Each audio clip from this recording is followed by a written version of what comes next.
తెలంగాణలో ఎమ్మెల్యేలు కౌశిక్ రెడ్డి, ఆరికెపూడి గాంధీ సవాళ్లు ప్రతి సవాళ్లతో రాజకీయం ఒక్కసారి వేడెక్కింది.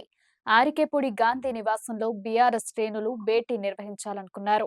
ఈ భేటీకి ఎమ్మెల్యే కౌశిక్ రెడ్డి కూడా హాజరవుతారని బీఆర్ఎస్ నేతలు చెప్పారు. ఈ నేపథ్యంలో పోలీసులు అలర్ట్ అయ్యారు.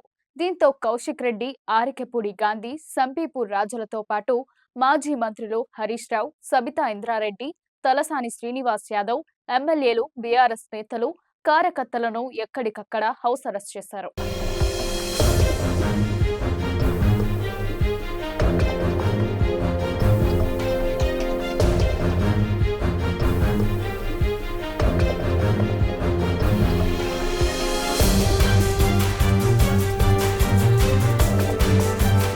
కోకాపేటలోని మాజీ మంత్రి హరీష్ రావును పోలీసులు హౌస్ అరెస్ట్ చేశారు.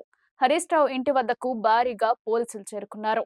ఇంటి ముందు బారికేడ్లు ఏర్పాటు చేసి హరీష్ రావును కలిసేందుకు వచ్చిన ప్రజలను అడ్డుకున్నారు. ఈ క్రమంలో హరీష్ రావు భుజానికి గాయమైందని పరామర్శించడానికి వచ్చిన ఎమ్మెల్యే సునీత లక్ష్మారెడ్డి, మాలోతు కవితలను పోలీసులు అడ్డుకున్నారు. వీరిని అరెస్ట్ చేసి పోలీస్ స్టేషన్కు తరలించారు.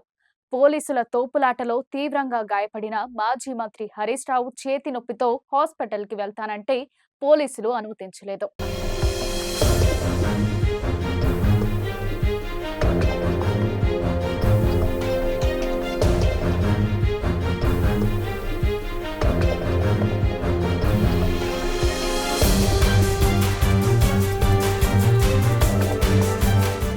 రాష్ట్ర వ్యాప్తంగా బీఆర్ఎస్ నాయకులు, కార్యకర్తలను ఎక్కడికక్కడ ముందస్తు అరెస్టులు చేయడాన్ని తీవ్రంగా ఖండిస్తున్నట్లు మాజీ మంత్రి హరీష్ రావు తెలిపారు. అరెస్ట్ చేసిన బీఆర్ఎస్ శ్రేణులను తక్షణమే విడుదల చేయాలని ప్రభుత్వాన్ని డిమాండ్ చేశారు. ఎమ్మెల్యే కౌశిక్ రెడ్డిపై దాడికి పాల్పడిన వారిని అరెస్ట్ చేయకుండా బీఆర్ఎస్ శ్రేణులను అరెస్ట్ చేయడం అప్రజాస్వామికమని పేర్కొన్నారు. ప్రభుత్వానికి చిత్తశుద్ధి ఉంటే ఎమ్మెల్యేలపై దాడి చేసిన గాంధీ, వారి అనుచరులను అరెస్ట్ చేయాలని డిమాండ్ చేశారు.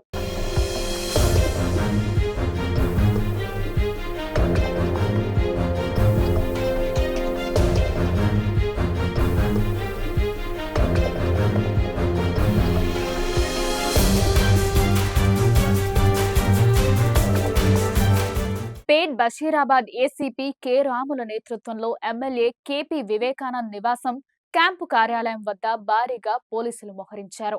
ఎమ్మెల్యే ఆరికెపూడి గాంధీ నివాసం వద్ద భారీగా పోలీసులు బందోబస్తు ఏర్పాటు చేశారు.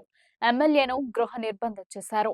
ఎమ్మెల్సీ సంబీపూర్ రాజు నివాసం వద్ద భారీగా పోలీసులు మోహరించారు. ఎమ్మెల్సీ ఇంటికి చేరుకున్న పలువురు బీఆర్ఎస్ నాయకులను అదుపులోకి తీసుకున్నారు.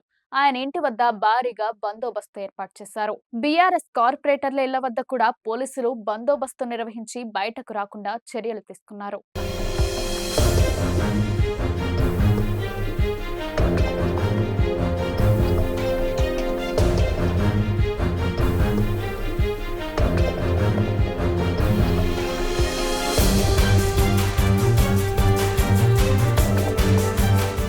ఎమ్మెల్యే సబితా ఇంద్రారెడ్డి ఇంటి ముందు పోలీసులు మోహరించారు. ఈ సందర్భంగా ఆమె మాట్లాడుతూ, నిర్బంధాలు, ఆంక్షలు బీఆర్ఎస్ కు కొత్త కాదని అన్నారు. ప్రజలకు వాస్తవ పరిస్థితులు అర్థమవుతున్నాయని తెలిపారు. ప్రజా పాలనకు నిదర్శనం నిర్బంధాలు అని సబితా ఇంద్రారెడ్డి ధ్వజమెత్తారు. సూరారాం కార్పొరేటర్ మంత్రి నారాయణను 50 మంది కార్యకర్తలను అరెస్ట్ చేసి జీడిమెట్ల పిఎస్ కు పోలీసులు తరలించారు.